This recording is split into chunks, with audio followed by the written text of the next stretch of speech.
할렐루야. 아멘. 예, 2년 전에 제가 성탄절 즈음에서 그 주에 그가 오신 이유라는 말씀으로 설교를 전했습니다. 기억나시는지 모르겠지만 예수님께서 왜 오셨는가에 대해서 그 이유에 대해서 제가 설교를 드렸었죠. 그때 저는 성탄절이 처음 만들어진 것은 예수님의 탄생을 기념하기 위해서이며 축제를 위한 날도 아니고 또 선물을 받기 위한 날도, 가족을 위한 날도, 그리고 연인을 위한 날도 아니고 오직 예수님을 위한 날이고 그분이 이 땅에 오신 이유를, 그 이유를 기뻐하며 축하하는 날이라고 말씀을 드렸었습니다. 기억나시나요?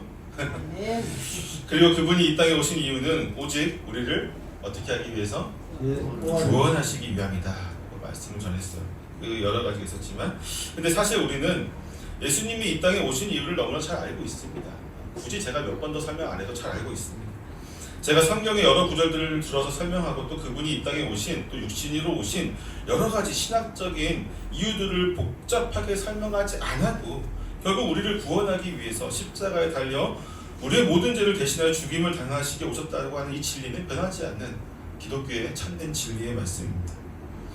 그 단순한 진리가 우리로 하여금 예수 그리스도를 믿고 의지하며 또 교회에 나오게 하는 것이죠. 근데 문제는요, 하지만 현대의 그리스도인들에게 이 진리는 더 이상의 큰 의미를 지니지 않는 것처럼 보여진다고 하는 것이죠. 정확히는 머리로는 이해하지만 그 참된 의미를 온전히 체화하지는 못하는 것입니다. 왜 이러한 현상이 나타나는 것일까요? 저는 두 가지로 보고 있는데, 첫째는 그분이 우리를 위해, 우리의 구원을 위해 오셨다고 하는 단순한 진리가 너무나도 단순한 나머지 더 이상 깊게 생각하지 않게 만든다는 것입니다. 성도들로 하여금 그분이 나의 죄를 위해서, 우리를 구원하기 위해서 이 땅에 오셨구나 라고 하는 것이 정말 단순한 진리로서 우리가 하나님을 쉽게 믿게 하는 자격도 있지만, 반대로 너무나 쉽게 믿게 하니까 더 이상 거기에 대해서 깊게 고민을 하지 않는다고 하는 것입니다. 단지 그 사실을 믿는 것 하나만으로도 우리의 믿음의 행보를 다 보인 것으로 성도들이 생각한다는 것이죠. 그 단순한 진리 안에 있는 수많은 원리들에 대해서, 그리고 수많은 그 은혜들에 대해서 더 이상 깊이 알려고 하지 않으며 그것을 아는 것이 자신의 신앙에는 도움이 되지 않는다고 생각하는 분들이 점점 더 많아지고 있어요. 그냥 예수님 믿고 구원받으면 되지 왜 우리가 깊이 더 알아야 되느냐 하고 반문하는 성도들이 점점 더 많아지고 있어요. 두 번째 경우는요, 반대의 경우, 너무 많은 지식을 갖고 있기 때문에 발생합니다. 특히 저희 교회 같은 개혁 신학을 기반으로 하는 교회 성도들의 경우 더욱 그런 것이 발생합니다. 개혁교회의 많은 성도들이 너무도 많은 이론적인 지식을 습득하는 것으로서 내 할 바를 다 했다고 생각해요. 그것만으로도 버거워합니다. 지식이 결국 우리의 의지가 되어지고 이것이 우리의 은혜가 되어지고 우리로 하여금 삶의 모습으로 나타나야 되는데, 지식 습득에만 너무나도 몰두한다는 것이 여기에 끝나고 마는 경우가 많이 있다고 하는 것이죠. 예수 그리스도께서 이 땅에 오신 이유 한 가지를 새롭게 아는 것으로, 그 이유들을 이론적으로 신학적으로 새롭게 하나하나를 아는 것만으로도 자신의 신자 역할을 충실히 다 했다라고 생각하는 것이죠. 결국 이 진리가 품고 있는 참된 의미를 우리가 음미할 수 있는 그 여유가 없어요, 개혁교회 성도들이. 어쩌다 보니까 제가 오늘 설교를 되게 무겁게 시작을 하였습니다. 기쁜 날인데, 성탄절을 축하하는 날인데 무겁게 시작했지만, 주님이 오신 날을 기념하는 이때 저는 오늘 설교를 통해서 우리가 알고 있는 이 진리를 다시 한번 되새기는 시간이 되었으면 좋겠습니다. 그 안에 있는 놀라운 은혜를 머리로만 이해하는 것이 아니라 정말로 은혜를 누릴 수 있는 저와 여러분 되시기를 소망합니다. 먼저 예수 그리스도께서 우리를 구원하시기 위해 이 땅에 오셨다고 하는 이 진리를 온전히 은혜로 받기 위해서는요, 즉 그분이 이 땅에 오신 것이 정말로 우리 안에 은혜가 되기 위해서는 먼저 우리가 죄의 무거움을 온전히 깨달아야 합니다. 우리가 우리 자신의 죄의 무게를 온전히 깨닫게 될 때에 우리는 우리의 모든 죄를 대신하여서 죽임을 당하신 예수님의 그 희생과 하나님의 무한하신 사랑을 어느 정도 알 수 있게 됩니다. 이것이 어떻게 나타납니까? 깊은 회개를 통해서 나타나는 것입니다. 오직 자신의 죄를 깊이 깨달은 사람만이 온전한 회개에 이를 수 있으며 참된 믿음의 길을 걸을 수가 있게 되는 것입니다. 하지만 안타까운 것은 교회에 나오는 모든 사람들이 다 죄의 무거움을 깨닫고 참된 회심으로 나오는 것은 아니라고 하는 것이죠. 실제로 우리는 죄의 무거움도 잘 느끼지 못하면서 스스로를 그리스도인이라고 생각하는 사람들 많이 보게 됩니다.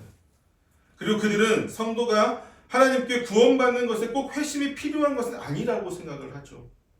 그들에게 중요한 것은 죄의 무거움을 깨닫고 회심하는 것이 아니라 하나님을 믿고 구원을 받는 것이기 때문입니다. 그들은 비록 자신들이 회심의 경험은 없지만 하나님을 믿고 있으며 그분의 말씀에 순종하는 삶을 살려고 지금 노력하고 있기 때문에, 그리고 결정적으로 예수님께서 2000년 전에 이 땅에 인간의 육신으로 오셔서 죽임을 당하신 것이 바로 우리의 죄 때문이라는 사실을 자신이 믿고 있기 때문에 지금 자신은 구원받은 신자라고 생각을 한다고 하는 것이죠.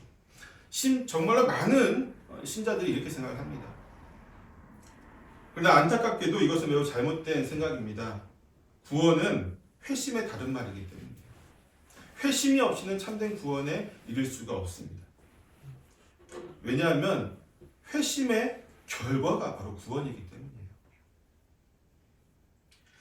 참된 회심이 없이는 참된 믿음으로 나아갈 수 없으며, 회심 없는 믿음은 그저 피상적인 상태에 머물기 때문에 결국 구원에 이를 수가 없게 되는 것입니다.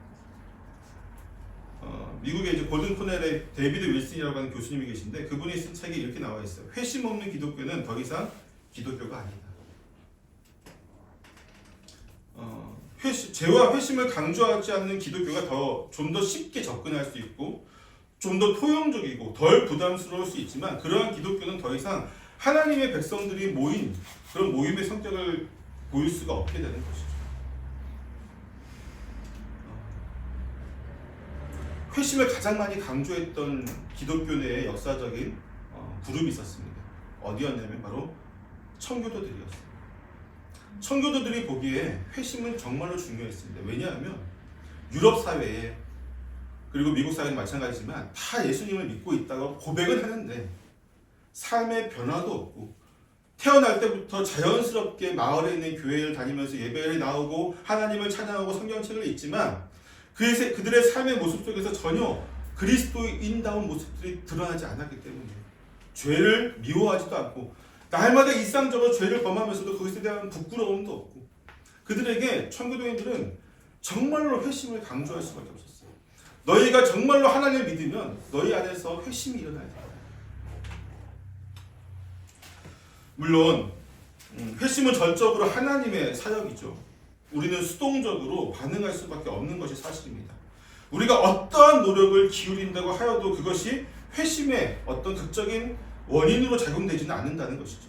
결국 우리가 어떤 노력을 기울인다고 할지라도 그것은 결국 회심 앞에서 또는 구원 앞에서 무용하고 무능한 것입니다. 그럼에도 불구하고 사람들은 우리의 작은 노력이 회심으로 이어질 것이라고 기대를 하죠. 때문에 누군가를 전도하여서 그가 교회에 나오도록 인도하기만 하면 교회의 여러 시스템, 즉 설교와 찬양, 그리고 성경 공부와 성도들 간의 어떤 교제 등의 그런 모습들을 통해서 그의 영혼이 자극을 받아서 회심하게 될 것이다 라고 많이 생각을 합니다. 하나님의 그의 영혼을 만지시지 않으면, 그러나 아무리 훌륭한 유명한 목사님의 설교를 듣는다고 할지라도, 또한 웅장한 교회 음악과 어우러진 성가대의 찬양이 있다 하더라도 그 사람의 영혼은 반응하지 않습니다. 또한 아무리 논리적이고 체계적인 성경 공부를 통해서 복음을 온전히 배우고 신실한 성도들과 함께 교제를 나눈다고 할지라도, 그들의 하나님을 향한 마음을 보고 느낀다고 할지라도 그들의 영혼은 하나님을 느낄 수 없어요. 회심할 수가 없습니다. 결국 궁극적으로 하나님이 그의 영혼을 회심시키도록 만드셔야만 우리가 회심이 일어나는데, 우리는 자꾸 인간적인 노력을 그것이 가능하다라고 생각하죠. 최근에는 어떤 일도 있습니까? 약간 좀 종교다원주의적인 색채를 띠고 있는 교회들 같은 경우는요, 여러 가지를 도입해요. 이것을 위해서 명상을 한다거나 영성춤을 춘다거나 이상한 것들을 하죠. 하지만 그렇다고 해서 회심이 일어나지 않습니다. 만약에 그러한 일을 했을 때 회심이 일어났다, 하나님이 그 일을 통해서 우리에게 역사하신 거예요. 우리의 노력이 그렇게 된 것이 아니라. 뭐 거창하게 뭐 청교도의 회심 준비론 이런 것까지는 아니라고 할지라도 우리 안에 어떠한 노력도 사실 무용하다는 사실은 분명히 알고 있어야 합니다. 물론 각각의 때마다 우리가 그럴 수는 있어요. 말씀을 듣거나 찬양할 때 또는 뭐 성도 간의 교제를 나누거나 어떤 교회에 대해서 여러 가지 프로그램 속에서 뭐 기뻐할 때도 있고 슬퍼하기도 하고 또 격정적인 감정을 느낄 수 있겠지만 그것은 그저 우리의 인간적인 마음이 움직이는 것이지 우리를 구원으로 인도하는 영혼의 변화가 일어나는 것은 아닙니다. 그것은 오직 하나님의 역사하심으로만 이루어진다고 하는 것이죠. 하지만 그렇다고 하여서 우리가 회심 없는 기독교를 인정해야 될까요? 현실이 이러니까 우리가 다 요새는 모든 교회들이 다 회심 없이 그냥 교회에 나오기만 하면 다 교인으로 인정해 주니까 우리 이것을 인정해야 되겠습니까? 현대 기독교가 그러한 모습 나아가고 있는 것을 우리는 그냥 받아들여야 될까요? 그렇지 않겠죠. 죄의 무거움을 모르는 그리스도인이 어떻게 그리스도의 은혜를 깨달을 수 있겠단 말입니다. 우리 하나님의 은혜를 받았습니다. 그리스도의 은혜가 너무나 큽니다. 입으로 고백하지만 나의 죄를 무거움을 모르면요, 이것은 피상적인 은혜밖에 되지 않아요. 그냥 남들이 은혜라고 얘기하니까 나도 은혜로 얘기하는 것이고, 남들이 그것을 사랑으로 얘기하니까 나도 사랑으로 얘기하는 것이고, 그럼 대충 그냥 그래 사랑인 것 같아, 은혜인 것 같아, 이 정도에 머문다는 것이죠. 죄의 무거움을 깨닫지 못한 성도에게 그리스도가 이 땅에 오신 것은 너무나도 당연한 일로 느껴질 수밖에 없습니다. 이론적으로 우리의 죄를 온전히 사하여 주실 수 있는 유일한 방법이기 때문에 예수님이 오신 건 당연해, 이 정도로밖에 생각 못한다는 것이죠. 때문에 나의 죄를 사하여 주시기 위해서 성자께서 육신으로 이 땅에 오신 것이 그렇게 큰 감동이 되어지지 않는 거예요. 당연한 거니까. 그럴 수밖에 없었으니까, 하나님 입장에서는. 또한 죄의 무거움을 깨닫지 못한 성도에게 그리스도가 이 땅에 오신 것은요, 피상적일 수밖에 없습니다. 머리로는 이해하고 마음으로 어느 정도 공감하기는 하지만 자신의 죄의 무게를 모른다면 결국 그것은 내가 아닌 남의 이야기일 수밖에 없는 거예요. 아, 그렇구나. 왜냐하면 그들은 죄를 가볍게 여기면서 동시에 죄를 일상적인 것으로 여기기 때문입니다. 현대의 많은 그리스도인들이 그래요. 죄를 가볍게 생각합니다. 죄를 그리고 일상적인 것으로 여깁니다. 그 때문에 그들은 죄를 가볍게 여기기 때문에 자신의 죄를 대수롭지 않게 여기는 것이죠. 또한 죄를 일상적인 것으로 여기기 때문에 다른 사람들의 죄 역시 대수롭지 않게 여깁니다. 죄를 짓는 삶이 당연하다고 생각합니다. 그러한 삶을 살아가는 것에 대해서 뭐라고 핑계를 댑니까? 인간의 연약함과 또 현재의 환경의 문제로 치부하면서 정당성을 부여하는 것이죠. 지금 자신이 죄를 짓는 것은 이러이러한 문제 때문이기 때문에 그 죄를 짓는 것을 전적으로 나의 책임으로 돌리는 것은 너무합니다라고 하나님께 고백하는 거예요. 현대 많은 그리스도인, 특히나 정말 많은 교회들이 죄에 대해서 다루지 않죠.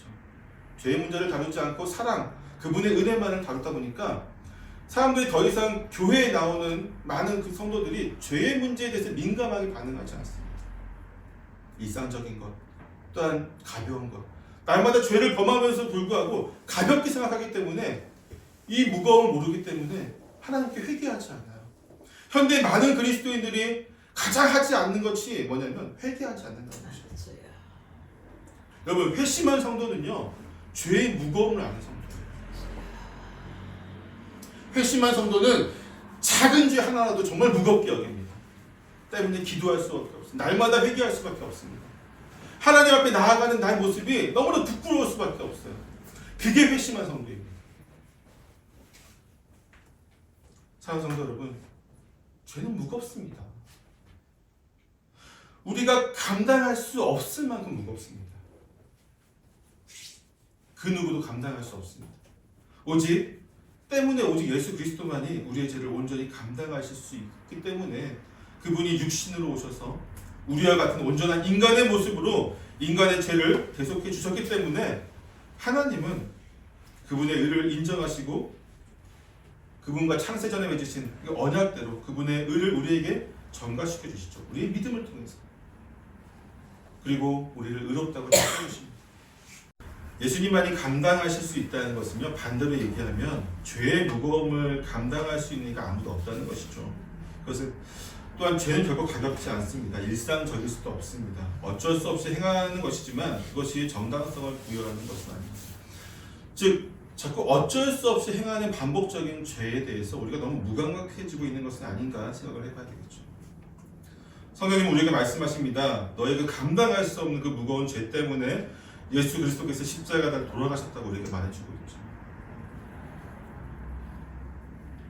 우리는 죄의 무거움, 물론 아까도 얘기했지만 이 죄의 무거움을 온전히 깨닫는 그 회심의 작용은 우리의 노력으로 이루어지지 않습니다. 때문에 청교도들 중에서 특히나 이제 회중주의 청교도들은 회심 준비론이라고 해서 회심을 위해서 우리가 노력해야 할 수 있는 부분들은 노력하자라고 독려하기도 했어요. 물론 그것을 비판하는 개혁주의자도 많이 있습니다. 그러나 저는 그래요. 우리가 회심을 위해서 노력할 수 있는 부분이 없을까요? 없다고 얘기하면 하나님의 전적인 은혜만을 바라보고 가만히 있는 것도 우리가 너무나 단편한 거 아니겠습니까? 우리는 하나님의 백성입니다. 그렇다면 그 백성이 하나님 앞에 나아가기 위해서 얼마나 절실하게 하나님의 은혜를 알아야 되겠습니까? 근데 그것을 알기 위해서 우리의 죄를 온전히 알아야 됩니다. 본문 말씀을 다시 한번 읽어보겠습니다. 디모데 전서 1장 15절 말씀이죠. 같이 한번 읽어보겠습니다. 시작. 님보다 모든 사람이 받은 가난한 이말이여 그리스도 예수께서 죄인을 구원하시려고 이 땅에 임하셨다 하셨다. 죄인 중에 내가 죄수니라.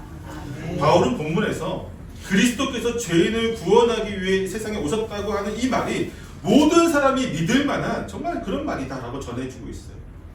우리 역시 이 말을 통해서 복음을 전하고 세상 사람들에게 예수 그리스도께서 오신 이유를 설명합니다. 그런데 바울은 여기서 매우 생뚱맞은 말을 이어서 합니다. 바로 자신이 죄인 중에 괴수라고 하는 말이죠.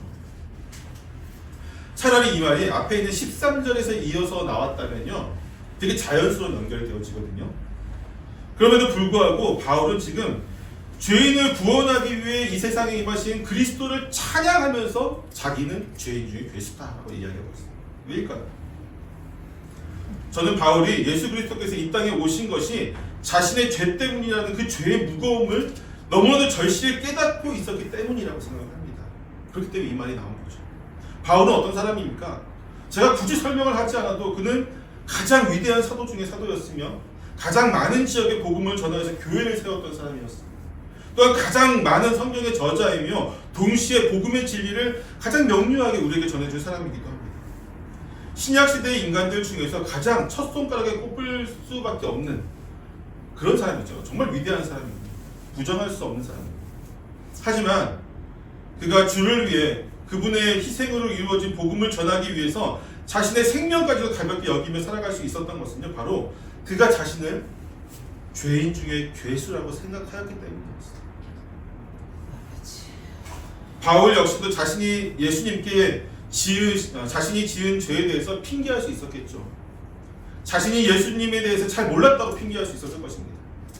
자신이 지금까지 살아오면서 배웠던 유대교의 정의를 위해서 그렇게 한 것이라고 얘기할 수 있었을 거예요. 자신이 정말로 하나님을 위해서 그렇게 했습니다. 몰랐습니다라고 이야기할 수 있었을 것입니다.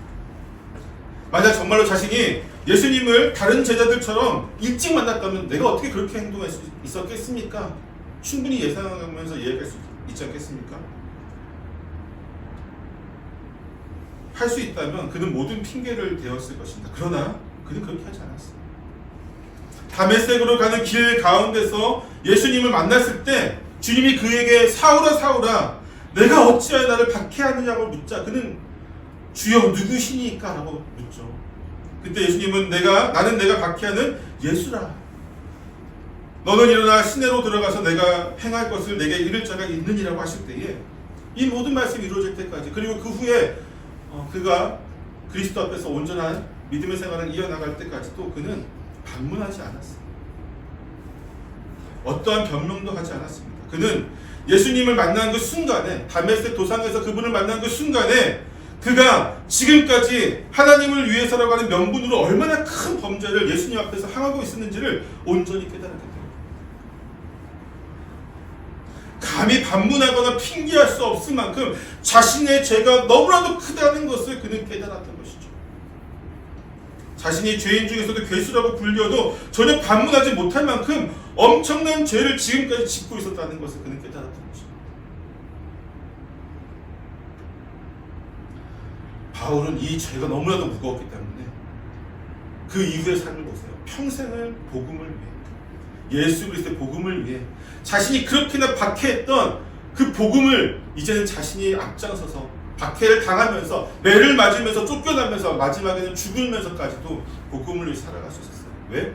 자신이 너무나도 큰 죄를 지었거든요.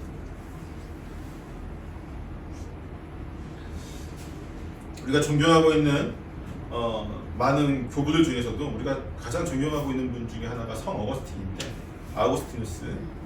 그분의 저서 중에서 가장 많이 읽히고 가장 사랑받는 책이 있습니다. 고백록이라고 하는 책이에요. 기독교의 수많은 책들 중에서도 아직까지도 이 책이 가장 사랑받고 있는 책 가운데 하나로 꼽히는 것은 바로 이 책이 그의 회심의 모든 것을 고백하고 있기 때문에 회심의 모든 과정들을 보여주고 있어요. 어거스틴은 인간의 비참함을 자신의 삶에 비추어서 설명을 합니다. 심지어 생각도 나지 않은 유년기의 일들도 유모에게 듣거나 어머니에게 듣고 다 회개를 해요. 하나님 앞에 여러분 아기 때 모습 기억 안 나잖아요. 때문에 우리가 회개할 필요 없다고 생각할 수 있지만 어거스틴은 그것까지도 회개를 해요. 그래서 인간이 결코 죄로 인한 비참함에서 벗어날 수 없는 존재임을 분명히 증언하고 있어요. 유년기의 고백 중에 제가 몇 구절을 한번 갖고 왔는데 한번 들어보세요. 지금 자기가 태어나기 전에 것을 지금 회개하고 있습니다. 내 영혼의 집은 비좁습니다. 넓혀주소서. 당신이 들어오실 수 있도록 그 집은 폐허입니다. 고쳐주소서. 내 집의 훼손된 모습이 당신 눈에 거슬릴 것입니다. 하지만 다른 누가 그것을 말끔하게 해주겠습니까? 당신 외에는 내가 누구에게 부르짖겠습니까? 주님, 내 은밀한 허물을 말끔히 없애주소서. 당신의 종을 원수의 권세에서 구해주소서. 당신을 믿기에 당신께 부르짖습니다. 오직 당신만이 아시니 내 죄를 아직 당신께 구하지 않았습니까? 내 사악한 마음을 아직 용서하지 않으셨습니까? 당신은 진리이시니 당신의 판단에 반박하지 않겠습니다. 스스로를 속이는 부패한 마음이기에 내가 나 자신을 속일까 두렵습니다. 주님께서 내 모든 죄를 기록하셨으니 당신의 판단에 맞설 의사가 없습니다. 누가 그 앞에 설 수 있겠습니까? 하지만 비록 나는 먼지요 죄에 불과하지만 나로 하여금 하나님 당신의 자비를 증거하게 하여 주소서. 말하도록 허락하여 주소서. 나를 거들떠보지 않는 사람들이 아니라 은혜 가운데 계신 당신께 내가 외칩니다. 나는 당신께 천대받아 마땅하나 당신은 불쌍히 여기시며 내게 다가오셨습니다. 주 나의 하나님, 죽어가는 인생으로, 아니 살아있을 때 죽은 자로 태어났을 때 나는 아무것도 몰랐습니다. 그러나 당신은 내가 태어난 첫날부터 당신의 긍휼로 나를 부르셨습니다. 나는 기억하지 못하나 육신의 부모가 내게 말씀해 주셨습니다. 그분들을 통해 당신은 나를 빚으셨습니다. 어거스틴이 얼마나 좀 절실하게 나를 낮추면서 하나님을 높이고 또 그의 은혜에 기대고 있는지를 느끼실 수가 있었으면 좋겠는데, 그럴 수밖에 없는 이유는 하나예요. 자신의 죄의 무거움을 느꼈기 때문입니다. 여러분 한 번쯤 이 고백록을 기독교인이라면 한 번쯤 읽어보시기를 추천합니다. 1장은 하나님께 영광을 돌리는 장이고요. 2장부터 해서 쭉 9장까지 유년기, 청소년기부터 해가지고 하나님 만나는 그 순간까지 계속해서 모든 것을 다 회개하고 또 하나님 앞에 나아가는 그의 모습을 보게 돼요. 저는 읽으면서 그런 생각도 들었어요. 정말 이렇게까지 철저하게 회개할 필요가 있을까?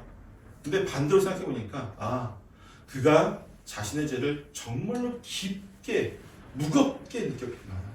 때문에 그는 생각도 나지 않은 유년기까지도 죄를 고백하고 회개할 만큼 그는 자신의 죄를 깊이 생각했구나. 여러분 어거스틴도 그렇고 아까 바울도 그렇고 주님 앞에서 참된 회개를 한 사람, 특히나 자신의 죄의 무거움을 온전히 알고 있는 사람은요, 주를 위해 살지 않고는 배길 수가 없습니다.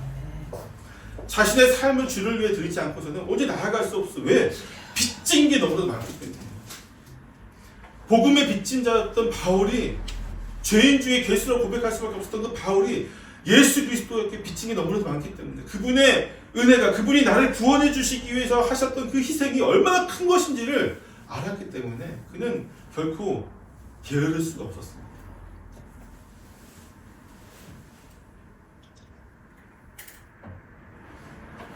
사랑하는 성도 여러분, 우리는 지금 우리뿐만 아니라 온 세상의 많은 사람들은 성탄절을 기념해서 즐거운 날을 보내고 있습니다. 이런 날 이렇게 무거운 주제를 가지고 나온 제가 원망스러울 수도 있겠지만 아무것도 모르면서 즐기는 사람이 되지 않기를 원합니다. 그분이 오신 건 물론 우리에게 은혜고 축제이긴 합니다. 근데 그분은 죽으러 오셨어요. 그분이 이 땅에 오신 이유는 죽기 위해서입니다. 그것도 저와 여러분의 죄를 대신해서 죽기 위해서입니다. 그 이유를 알고 또 그분이 나를 위해서 죽으신 그 은혜가 얼마나 큰지를 알았을 때 이것이 축제가 되어지는 것이죠. 그것도 모르면서 그냥 오셨으니까 그분을 믿으면 구원받으니까 좋은 일이네 하면서 마냥 즐겁게 웃고 떠드는 것은 참된 그리스도인의 모습이 아닙니다.